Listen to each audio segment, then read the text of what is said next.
They told him, "Don't listen to a child." The $500 M contract was already inches from the pen. What they didn't know, the maid's daughter understood every word, and if she says one sentence out loud, powerful men go down or she never walks out of that room. Remove this black trash from my office. Omar al-Rashid towers over 12-year-old Amara Williams as she quietly empties his wastebasket. Her small hands grip the plastic liner, trying to stay invisible. He kicks the trash bin, sending papers flying across the marble floor. "Filthy little pest," he mutters in Arabic to his assistant. "The cleaner's worthless daughter." His assistant laughs. "She's as stupid as her monkey mother." Omar grabs Amara's wrist, his expensive rings digging into her skin. "You understand nothing, do you, little animal?" Amara looks up briefly, her dark eyes meeting him. She says nothing, just continues picking up the scattered papers. He shoves her aside. "These American fools. We'll steal their 500 million while this garbage cleans up after us." Omar straightens his $10,000 suit, stepping on the papers Amara just collected. But here's what he doesn't know. This worthless child understands every single word he's saying, every insult, every detail of his criminal plan, and in exactly 72 hours, she'll use that knowledge to bring his entire empire crashing down. The fluorescent light flickers overhead as Amara helps her mother Keisha organize cleaning supplies. The smell of disinfectant mingles with the sound of mops clinking against metal buckets. "Mama," Amara whispers, glancing toward the door. "That man today, Mr. Omar, he said bad things." Keisha doesn't look up from counting inventory sheets. "Baby, you know better than to listen to grown folks' business. Just keep your head down and—" "He said he's going to steal Mr. Harrison's money." Amara's voice trembles. $500 million. Keisha freezes, her pen hovering over the checklist. "What are you talking about, Amara?" "You don't even speak Arabic." "Yes, I do, Mama." Amara's words tumble out in a rush. "He called me trash, called you a monkey, said Americans are stupid and he's going to trick them with fake contracts." The pen slips from Keisha's fingers, clattering to the concrete floor. "Baby girl, that's impossible. You've never learned—" "I taught myself." Amara pulls out her worn phone, scrolling to language learning apps. YouTube videos, online refugee help calls. Mrs. Fatima from 3B teaches me Somali, and I learned Arabic from her friends. Keisha stares at her daughter like seeing her for the first time. You really understood what that man was saying?" "Every word." Amara's eyes fill with tears. "He's going to hurt people, Mama." "The housing project he's talking about? That's where Jamal's family was supposed to move, where the Gonzalez kids could finally have their own rooms." Keisha sinks onto an overturned bucket, her hands shaking. Speaking up could cost her job, their health insurance, everything they've worked for. But looking at her daughter's determined face, she sees something she's never noticed before. Intelligence that burns like fire. A moral compass that points true north. "What exactly did he say, baby?" Amara takes a deep breath. "He said Monday would be too late to stop them. Mama, we have to tell someone. We have to tell Mr. Harrison." "Mr. Harrison?" Keisha's voice cracks. "Baby, he's not going to listen to us. We're just what, Mama? Just cleaning ladies? Just nobody?" The question hangs in the air like a challenge. The security guard's hand hovers over his radio as Keisha approaches the executive floor, Amara trailing behind in her school backpack and sneakers. "Ma'am, Mr. Harrison didn't authorize any—" "It's okay, Marcus." David Harrison's voice echoes from his office doorway. He looks curious, not annoyed. "Mrs. Williams, is everything all right?" It's quite late. Keisha's hands twist the cleaning cloth she's still holding. "Mr. Harrison, sir, I'm sorry to bother you, but my daughter, she says she heard something important about your deal tomorrow." David's eyebrows raise as he studies Amara, who stands half hidden behind her mother. "Your daughter?" Come in, both of you. The office smells like expensive leather and coffee. Amara perches on the edge of an oversized chair, her feet barely touching the ground. Now then, David settles behind his desk. What's this about?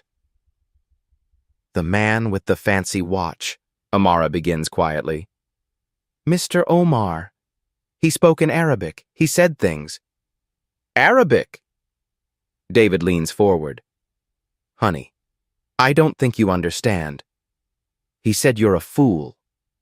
That Americans are stupid and easy to trick. Amara's voice grows stronger.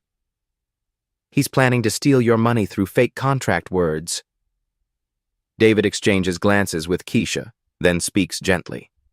Sweetheart, sometimes grown-ups use big words that sound scary, but...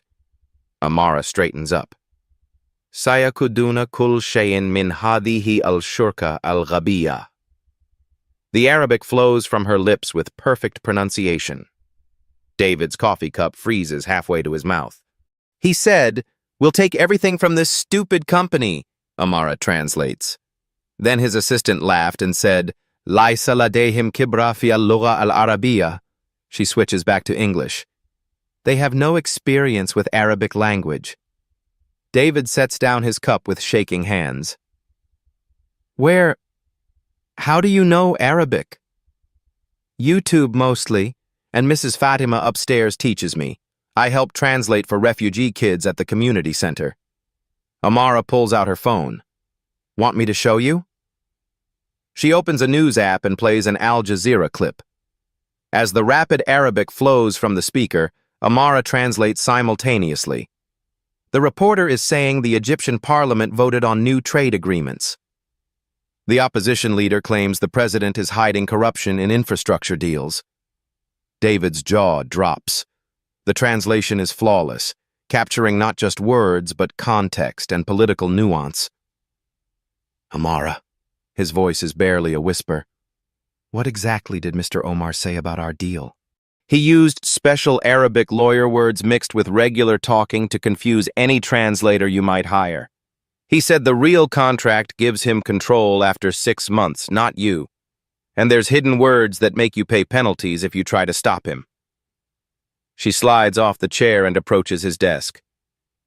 Mr. Harrison, can I see the contract? With trembling hands, David pulls out the Arabic sections. Amara scans them quickly, her young finger tracing the text. Right here. She points to a seemingly innocent paragraph. This says, temporary partnership arrangement. But in the Arabic legal structure, temporary actually means until transfer of primary authority. And this word here. She taps another line. In Emirati dialect, it means complete ownership, not shared management, like your translator probably said. David stares at the contract, then at this 12-year-old who just exposed a multi-million-dollar fraud. There's more, Mr. Harrison. Amara's voice drops to a whisper. He said something about other American companies they've done this to before, and he laughed about how easy it is because Americans never learn Arabic well enough to catch them. The office falls silent except for the hum of air conditioning. David looks at Keisha, who appears as stunned as he is. Mrs. Williams, David finally says, your daughter may have just saved our company from the biggest fraud in our history. Amara climbs back into the chair. Mr. Harrison? The signing is tomorrow, right? He said he moved it up because he wants to finish the Americans before they get suspicious. David reaches for his phone with shaking hands. I need to call my legal team. Now. Wait. Amara holds up a small hand. He also said something about having a backup American lawyer already paid to help them if anything goes wrong. Someone in your company. The room temperature seems to drop 10 degrees. 7-year-old Amara pressed her face against their apartment window, watching the Somali family across the courtyard struggle with English paperwork. Mrs. Fatima held official documents, tears streaming down her face as she tried to communicate with a city housing official. Mama, why is she crying? Amara had asked. Keisha pulled her daughter close. Sometimes, baby girl, when people can't speak the same language, they can't get help. Even when they really need it. That night, Amara downloaded her first language app. Present day, David's office. I started with Spanish, Amara explains quietly, her small hands folded in her lap. For the kids at school whose parents couldn't come to teacher meetings. Then Arabic when the refugee families started moving into our building. David leans forward, captivated.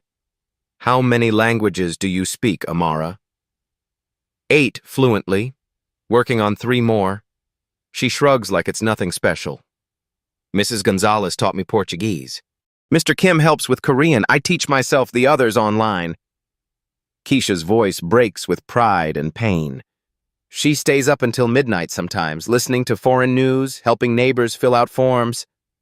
I thought she was just playing games on that phone. Why languages, honey? David asks gently. Amara looks up with eyes too wise for her age. Because when people can't understand each other, bad things happen. Kids get scared. Families get separated. People like Mr. Omar think they can trick everyone. She pulls a worn notebook from her backpack, pages filled with Arabic script, Spanish vocabulary, Korean characters, all in her careful 12-year-old handwriting. Mama always says our minds are gifts from God. But she also says gifts are meant to be shared, not hidden. Amara traces an Arabic phrase in her notebook. This says, knowledge is light. I learned it from helping Mr. Ahmed with his citizenship test. David studies the notebook, amazed by the depth of study. Amara, this is college-level work. I know. Her voice is matter-of-fact. But college costs money we don't have, so I learn for free and I help who I can. Keisha wipes her eyes. My baby teaches Sunday school in 3 languages, translates for parents at the clinic. I didn't know she was this smart. You always knew, Mama, Amara whispers. You just didn't know other people would listen. Monday morning, conference room. I need you to be my secret weapon, David whispers to Amara as they stand outside the glass conference room. Can you handle that? Amara nods, clutching her backpack.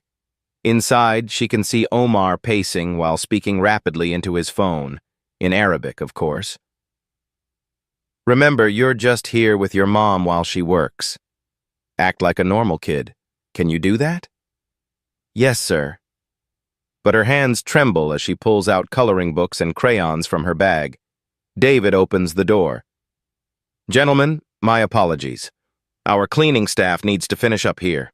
They'll be very quiet. Omar barely glances at Keisha and Amara as they enter. To him, they're furniture. Amara spreads her coloring supplies on the floor near the wall, close enough to hear everything but far enough to appear uninvolved.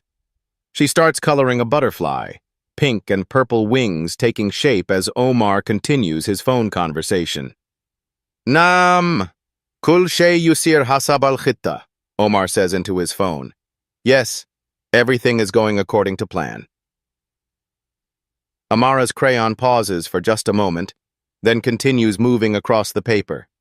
Al-Amir Kiyun, La Yarifun Shayan, An Qawanin al-Tijara, Al-Islamiyya. Sanastamil Hadihi al-Thugra, Li Siyadat al-Mashru bil-Kamil. The Americans know nothing about Islamic trade laws. We'll use this loophole to control the project completely. So, a butterfly wing gets colored a little too hard, the crayon pressing deep into the paper. Omar's assistant enters, closing the door behind him. Hal tatakalam al-Injliziya bitariqa tuthir al-shubuhat. Are you speaking English in a way that raises suspicions? La hum jamian gaflun, walakin hunaka mushkila sagira. Omar glances around the room, then continues. Al-Muhami alladhi dafana lahu fil shirka qal anna hunaka shakhs yurid muqabalat al-mashru bil tafasil. No, they're all clueless. But there's a small problem. The lawyer we paid off in the company said someone wants to review the project details. Amara reaches for her red crayon, accidentally knocking over her box. Crayons scatter across the marble floor. "Sorry," she whispers, scrambling to collect them. Both Omar and his assistant ignore her completely. "Manhua? Who is it?" The assistant asks. "La Arif. Lakin sanajalu yuafiku au sanuda miruhu." "I don't know, but we'll make him agree, or we'll destroy him." Omar's laugh is cold. Amara's small hands freeze around a blue crayon. "Wamada an al-mashru as-sakani." "And what about the housing project?" "Hada huwa al-juz al-jamil, sanakhudh al-ard, wa nabni manjarat lil-aghniya. Fuqara hadhihi al-mantika sayajidun anfusahum bila manzil." That's the beautiful part. "We'll take the land and build resorts for the rich. The poor people in this area will find themselves homeless." The blue crayon snaps in Amara's grip. Omar checks his expensive watch. "Al-Tawki fi sa wahida. Bad halik. Sayakun kul shay kad intaha." Signing in 1 hour. After that, everything will be finished. As the two men leave, Amara slowly packs up her crayons. Her butterfly drawing lies forgotten, one wing beautiful, one wing torn where her crayon pressed too hard when she heard about families losing their homes. David approaches quietly. "Well?" Amara looks up with tears in her eyes. "Mr. Harrison, it's worse than we thought, and we don't have much time." Harrison and Associates, main conference room, 30 minutes later. David stands before his senior partners, Amara sitting small and quiet in an oversized chair beside him. The mahogany table stretches between them like a courtroom divide. "Let me understand this correctly." Senior partner Margaret Foster adjusts her designer glasses. "You want to delay a $500 million deal because of something a child claims to have overheard?" "Margaret, if you'd just listen to what she—" "David," partner Robert Carter interrupts, his voice dripping condescension. "Are we really taking legal advice from the cleaning lady's daughter?" This is absurd. "She's 12 years old!" Foster's voice rises. "Children mishear things. They make up stories for attention. This is exactly what happens when you let the help bring their kids to work." Amara's small hands clench in her lap, but she stays silent. "Gentlemen, ladies," David tries again. She speaks fluent Arabic. She understood. "Oh, please." Partner James Sullivan leans back in his leather chair. "These kids watch too much TV. Probably picked up a few words from some movie and thinks she's a translator." "Maybe she misunderstood what she heard," Carter adds dismissively. "You know how these people can be. They see conspiracies everywhere." The room falls silent. The racist implication hangs in the air like poison gas. Keisha shifts uncomfortably by the door, wanting to grab her daughter and run. "Furthermore," Foster continues, "even if this child did hear something, we have professional translators. We have contracts reviewed by the best legal minds in the city. Are you suggesting we trust a 12-year-old over Harvard law graduates?" "I'm suggesting," David's voice hardens, "that we listen to someone who might have information we need." Sullivan snorts. "Information?" "David, she's a kid from the projects. She should be in school, not in boardrooms making up fairy tales about international conspiracies." "What's next?" Carter laughs. "Are we going to consult the janitor about merger strategies? Ask the security guard to review our tax codes?" "That's enough." David slams his hand on the table. But Foster isn't finished. "David, I understand you want to be progressive. But this is a business, not a charity. We can't make decisions based on the fantasies of some cleaning woman's brat." "Watch your mouth, Margaret." "Or what? You'll have me fired for speaking the truth? This little girl needs to be back where she belongs, at home, playing with dolls, not pretending to understand adult business. Amara finally speaks, her voice barely above a whisper. May I ask Mr. Carter something? The partners exchange glances. Foster rolls her eyes. Go ahead, honey, David encourages. Amara looks directly at Carter. You said magna cum laude Harvard Law in your introduction, but you pronounced magna wrong. It's magna, not magna. Latin stress patterns fall on the penultimate syllable when it contains a long vowel. The room goes dead silent. Also, Mr. Sullivan, when you said we should trust the best legal minds, you used a dangling modifier. It should be, the best legal minds should trust us, if that's what you meant. Sullivan's face reddens. And Mrs. Foster, you said these people twice. I counted. My mama taught me that when someone says these people, they usually mean people I don't respect. Foster's mouth opens and closes like a fish. David smiles grimly. Now, shall we test her Arabic, or are you convinced that intelligence doesn't come with age requirements? The senior partners shift uncomfortably in their expensive suits, suddenly very interested in their legal pads. Conference room, 45 minutes before signing. David turns to his humbled partners.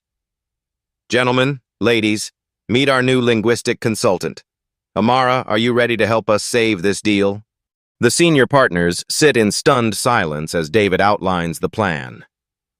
Omar's team will be here in 30 minutes for final negotiations.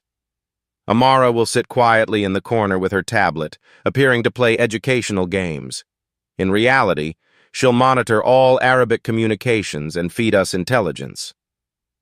Foster starts to object, but David cuts her off. Margaret, unless you suddenly learned Arabic overnight, I suggest you listen. Amara opens her tablet and shows them a simple drawing app. I'll use this to send you signals. Red dot means they're lying. Blue dot means important information. Green dot means they're telling the truth about something. That's actually quite sophisticated, Carter admits reluctantly. The conference room doors open. Omar strides in with his legal team, speaking rapid Arabic to his assistant. Hadhihi hiya al-lahza al-akira, bad al-tawki, sayakun al-mal kamilan fi yadayna. This is the final moment. After signing, the money will be completely in our hands. Amara's finger moves across her tablet screen.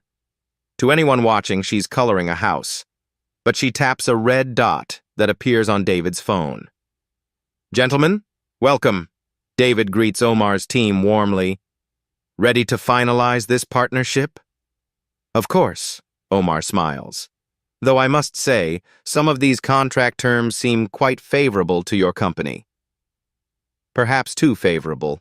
He's testing them, seeing if they'll negotiate against their own interests. Amara quickly draws a blue dot. David glances at his phone. Actually, Omar, I think the terms are fair as written. 50-50 partnership, shared decision-making, equal profit distribution, standard international joint venture structure. Omar's assistant whispers in Arabic, Yabdu annahum la yarifun al-nusus al-kafiyya. It seems they don't know about the hidden clauses. Blue dot on David's screen. However, David continues smoothly, I'd like to review Section 47B once more, the subsidiary management structure. Omar's face twitches. That section contains some of his most carefully hidden traps. Kaif Yarif Hadha? How does he know this? Omar hisses to his assistant. Red dot, blue dot, red dot. Amara's little fingers work quickly, her drawing app becoming a sophisticated intelligence-gathering tool. Is there a problem with Section 47B? David asks innocently. No problem, Omar lies smoothly. Though perhaps we could discuss the timeline modifications. He launches into a complex explanation, switching between English and Arabic to confuse the Americans. But Amara catches every word. Her tablet shows David a simple drawing, a clock with 6 months written underneath, crossed out, with 30 days written beside it. Interesting, David muses. So you're proposing to accelerate the timeline from 6 months to 30 days? That seems quite aggressive. Omar freezes. He never mentioned timeline changes in English. Kaif Sami Dalek? How did he hear that? Omar's assistant asks in Arabic. La adri. Lakin yajib anakun hadarin. I don't know, but we must be careful. Omar's eyes sweep the room suspiciously. His gaze passes over Amara, who appears completely absorbed in coloring a butterfly on her tablet. Just a child playing games while adults conduct business. Mr. Omar, David says calmly, I think we need to discuss the real terms you're proposing. All of them. In detail. Omar's confident smile begins to crack. Sullivan whispers to Foster, How is David doing this?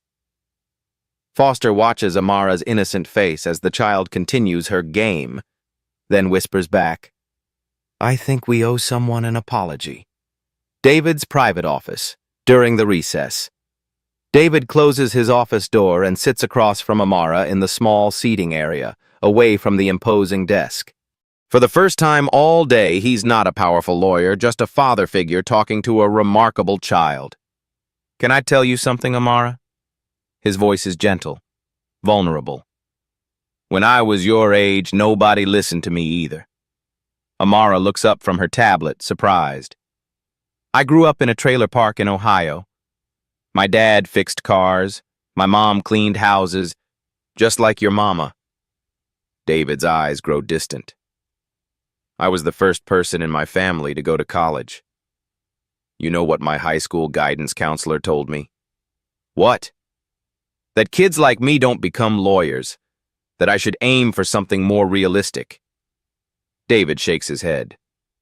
I was angry for years. But then I realized something. Being underestimated can be a superpower. How? Because when people expect nothing from you, you can surprise them, like you did today. David leans forward. But Amara, I need you to know something important. What happened in that conference room? That wasn't just about business. What do you mean? My daughter Emma is your age. She's smart. Not as smart as you, but smart. And sometimes she comes home from school crying because kids make fun of her for reading too much, for knowing too many answers.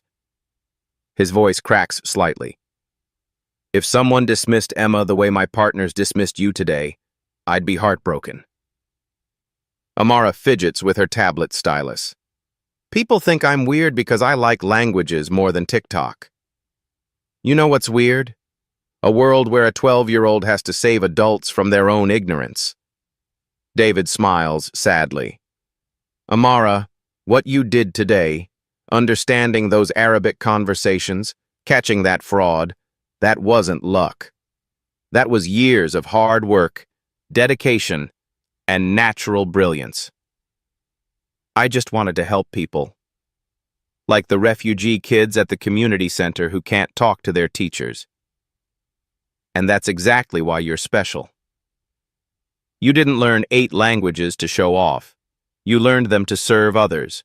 David's voice grows firm with conviction. That's the difference between intelligence and wisdom. You have both. Keisha appears in the doorway. They're calling us back. David stands and offers Amara his hand. Ready to change history, partner? Amara takes his hand, her small fingers wrapping around his. Mr. Harrison? When this is over, can I meet Emma? Maybe teach her some Arabic? She'd love that. She could teach you about soccer. She's obsessed. For a moment, they're just two people who understand what it means to be underestimated, walking together toward justice. Conference room, final confrontation. Omar returns with a briefcase full of new documents and a coldness in his eyes that wasn't there before. His assistant carries a digital recorder. They're being extra careful now. Mr. Harrison, Omar's voice is silk over steel. I've brought revised contracts. Final terms. Non-negotiable. He spreads thick legal documents across the mahogany table. The Arabic sections are even more complex than before. Dense, archaic text mixed with modern Gulf dialect terminology. These require immediate signature. Market conditions have shifted. David glances at Amara, who sits innocently in her corner, tablet in hand. To Omar, she's invisible furniture. Of course. But I'd like our linguistic consultant to review the Arabic sections first. Your consultant? Omar's eyebrows raise. I wasn't aware you had Arabic expertise in-house. Recent acquisition, David says smoothly. Omar's assistant whispers urgently, Hal yajib an naklik min hada al-mawdu? Should we be concerned about this? La, muhamihim al-Arab laysa qariban al-yawm. Wahum la yastawti'un fahm al-lughah al-qadima allati istakhdamtuha. No, their Arab lawyer isn't here today, and they can't understand the ancient language I used. Amara's finger traces a casual circle on her tablet. She's drawing flowers, anyone watching would think. But David's phone shows a red dot. These contracts, Omar continues in English, reflect standard international joint venture terms, 60-day transition period, shared oversight, mutual profit distribution. His words sound reasonable, professional, but in Arabic, he tells his assistant, Al-Nas al-Hakiki yutti lana al-Sitr al-Kamil Bad thalathina yawm fakat. Wa indama yuhawilun mukhalafat al-Aqt sayudafun gharamat $100 million. The real text gives us complete control after only 30 days, and when they try to break the contract, they'll pay $200 million in penalties. Blue dot, red dot, blue dot on David's screen. Amara draws what appears to be a house with numbers. 30 days and $200 million. Interesting timeline, David muses, studying the English version. I see 60 days mentioned here, but I'm curious about enforcement mechanisms. Omar freezes.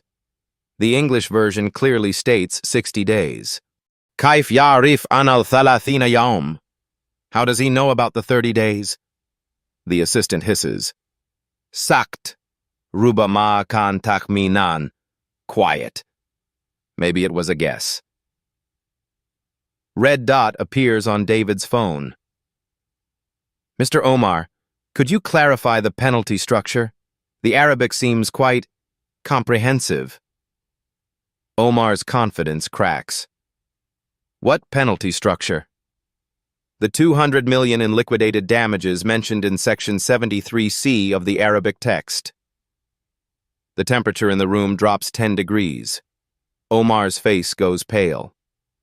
Hadha mustahil. La yumkinhum kiraat al-Arabiya bihada al-mustawa. This is impossible. They can't read Arabic at this level. Yajib ana yakun hunaka jasus. There must be a spy. Both dots, red and blue, flash frantically on David's screen. Omar's eyes scan the room like a predator seeking prey. They pass over the senior partners, the legal assistants, David himself, and land on Amara. The little girl sits quietly, coloring what appears to be a rainbow on her tablet, completely absorbed in her childish artwork. Omar stares at her for a long, suspicious moment. Then he walks over to her chair. Little girl, his voice is deceptively gentle. What are you drawing? A rainbow, Amara answers without looking up, continuing to color. Ma ismuki, ayatuha al-fatat al-sugira. What's your name, little girl? The question is a trap. If she understands, she'll react. Amara continues coloring, showing no sign she heard anything unusual. Hal tuhibina al-arzak? Do you like rainbows? Still no reaction. Omar relaxes slightly. Just a stupid child after all. But then he notices something. Amara's crayon paused, just for a microsecond when he spoke Arabic. Atakulu anaha latafam? You're sure she doesn't understand? He asks his assistant. This time, Amara's hand definitely trembles. Omar's eyes narrow. He kneels down beside her chair, his expensive suit bringing him to her eye level. Ayatuha al-fatat al-sugira, hal tufhaminana? Little girl, do you understand us? Amara looks up with big, innocent eyes. Are you talking to me, mister? I don't speak Spanish. Arabic, child. Arabic. Oh, no, I only speak English. And a little Spanish from school. But Omar sees something in her eyes, a flicker of intelligence, of understanding. Ureidu minki an takhruji min hadhihi al-ghurfa halan. I want you to leave this room immediately. Amara blinks, looking confused. Mama? She calls Keisha. But Omar isn't fooled. He's spent decades reading people, detecting lies, recognizing threats. Mr. Harrison, his voice turns deadly serious. I want this child removed from the room. Now. Omar, she's just... Now! Omar slams his hand on the table. I will not conduct business with unauthorized persons present, especially not... He glances at Amara with pure venom. Unwanted observers. David's jaw tightens. She stays. Then we have no deal. Omar begins gathering his documents. The moment of truth. Millions of dollars hang in the balance. David's entire firm's future rests on his next decision. He looks at Amara, this brave little girl who's risked everything to expose the truth. Amara, David says clearly, would you please tell Mr. Omar in Arabic exactly what you heard him say about the $200 million penalty clause? The room goes dead silent. Omar's face turns white as paper, and Amara stands up, looks Omar directly in the eyes, and speaks in perfect, crystal-clear Arabic. Samituka takul anna al-nas al-hakiki yutika. السيارة هل كعامل بعد 30 يوما فقط وأن الأمريكيين سيدفعون غرامات 200 مليون دولار عندما يحاولون مخالفة العقد. I heard you say that the real text gives you complete control after only 30 days, and that the Americans will pay $200 million in penalties when they try to break the contract. Omar staggers backward like he's been shot. The stupid little black child just destroyed his entire criminal empire. Conference room, the dramatic reversal. The silence stretches like a taut wire ready to snap. Omar stares at Amara as if she's materialized from thin air, no longer invisible, no longer dismissible, no longer just a child. Hada mustahil. This is impossible. The words escape his lips like a death rattle. Amara steps forward, her tablet clutched in her small hands, and addresses the room in clear, confident English. Mr. Omar has been speaking Arabic this entire time because he believed none of you could understand him. He called me black trash, filthy pest, and worthless garbage. He called my mama a monkey. He said Americans are stupid and easy to fool. Her voice grows stronger with each word. But worse than the insults, he's been planning to steal $500 million through fraudulent contract language. The Arabic text gives him complete ownership of the project after 30 days, not 60. If you try to stop him, you pay $200 million in penalties. And the housing development for low-income families? He plans to tear it down and build luxury resorts for rich people. Omar's assistant bolts for the door, but David's security team, quietly summoned during the recess, blocks his exit. Furthermore, Amara continues, pulling up her tablet, I recorded everything. She taps the screen. Omar's voice fills the room, speaking in Arabic, with English subtitles scrolling across her tablet.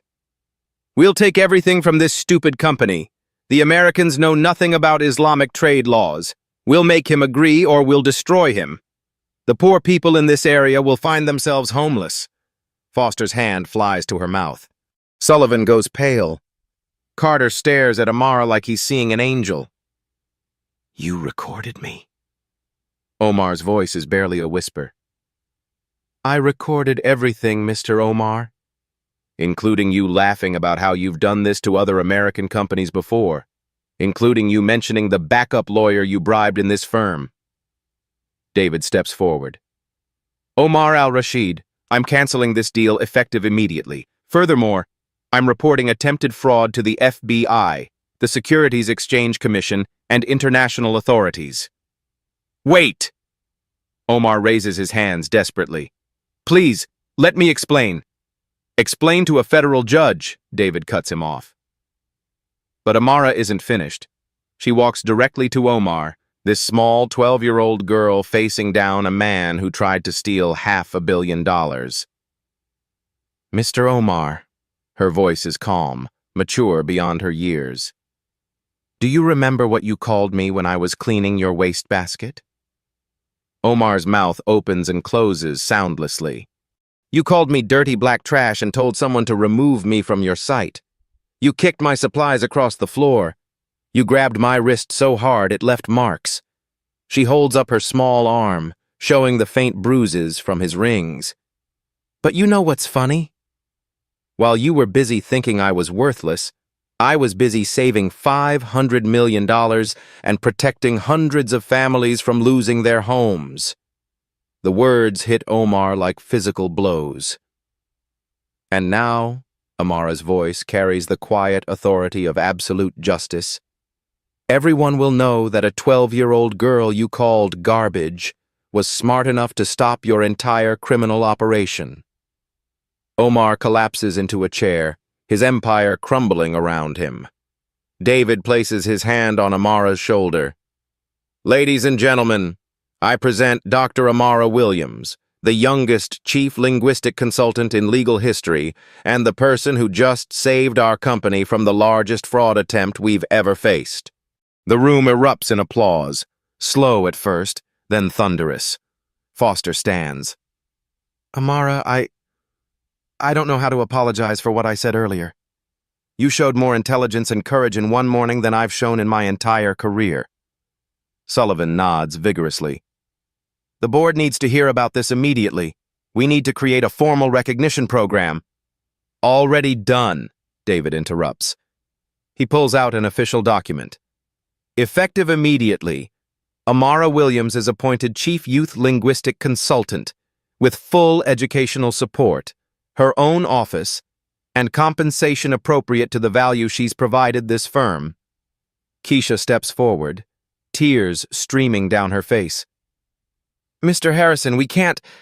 This is too much. Mrs. Williams, David turns to her with deep respect.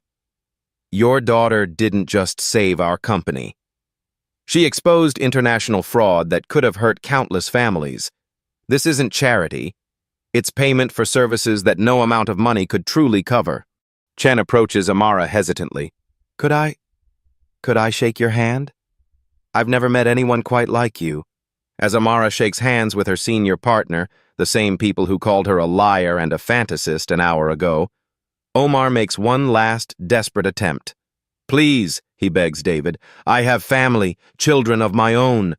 If this goes public, I'll lose everything. Amara turns to him, and for a moment, her 12-year-old compassion shows through. Mr. Omar, I hope your children never have to hear adults call them worthless because of how they look or where they come from. I hope they never have to prove they're smart enough to exist in the same room as you. Her kindness is more devastating than any accusation. But you tried to steal money that would have built homes for kids like me. You tried to hurt my community, my friends, my neighbors. So no, I can't help you now. David's phone buzzes with notifications, news outlets already picking up the story. 12-year-old genius exposes $500 million fraud. Cleaning lady's daughter saves major law firms. Child prodigy outsmarts international criminal. Amara, David kneels down to her level. There are going to be reporters, interviews, maybe even book deals. But I want you to know, you never have to be anyone's symbol or spokeswoman. You're a child first, a genius second. Can I still help the refugee kids with their translation? You can do whatever makes you happy. Foster clears her throat awkwardly. Amara, would you be willing to teach some of us basic Arabic?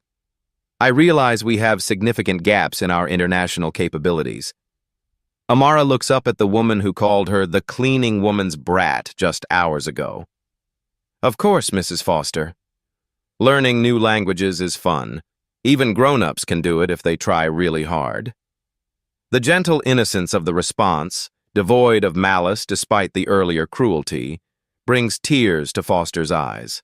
As FBI agents arrive to arrest Omar and his assistant, Amara sits in David's chair behind the massive mahogany table, her small frame dwarfed by the executive furniture but her presence commanding the entire room. The worthless trash Omar tried to sweep away has become the most powerful person in the building, and she's only 12 years old. 1 year later, Harrison and Associates. The brass nameplate on the office door reads, Dr. Amara Williams, Chief Youth Linguistic Consultant.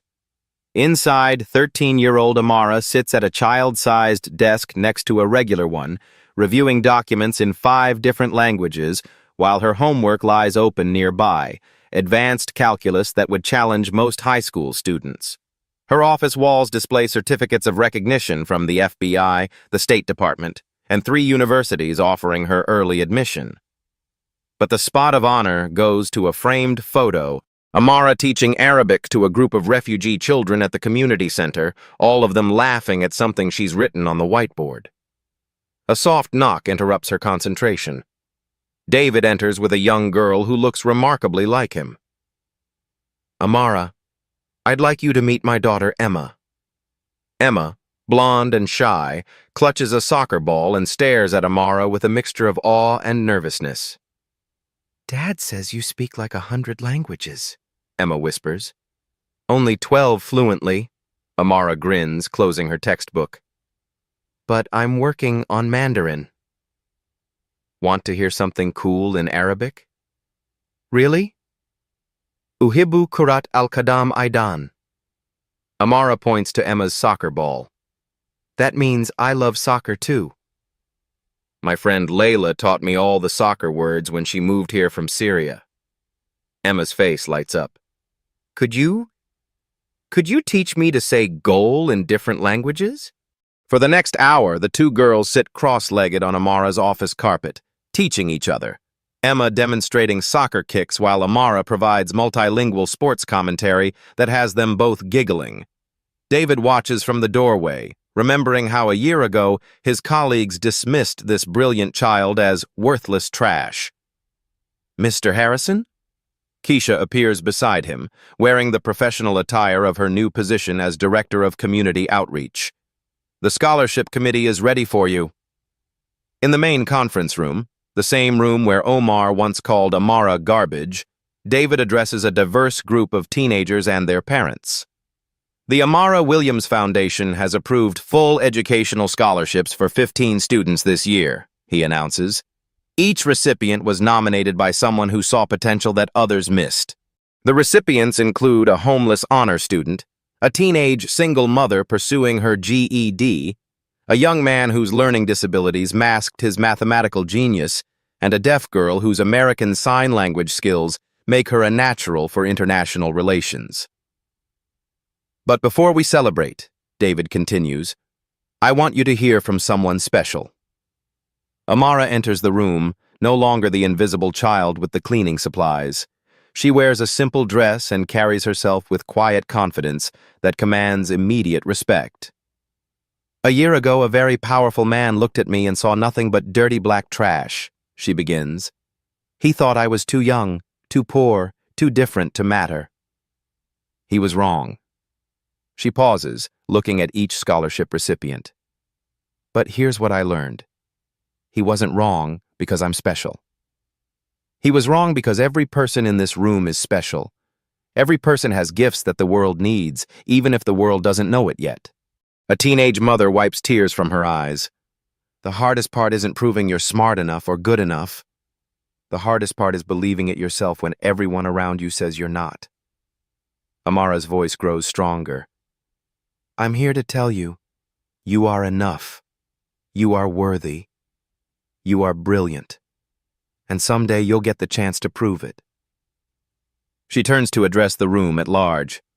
But this isn't just about the people receiving scholarships today. This is about all of us learning to see differently.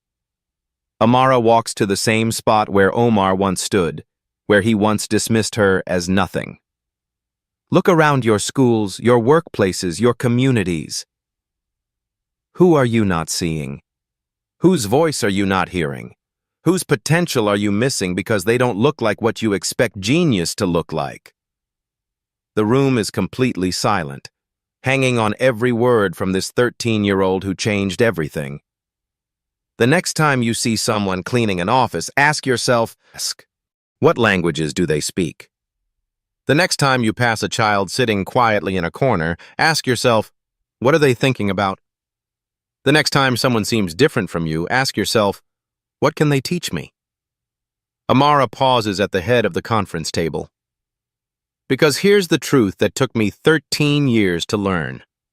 Talent doesn't wear expensive suits.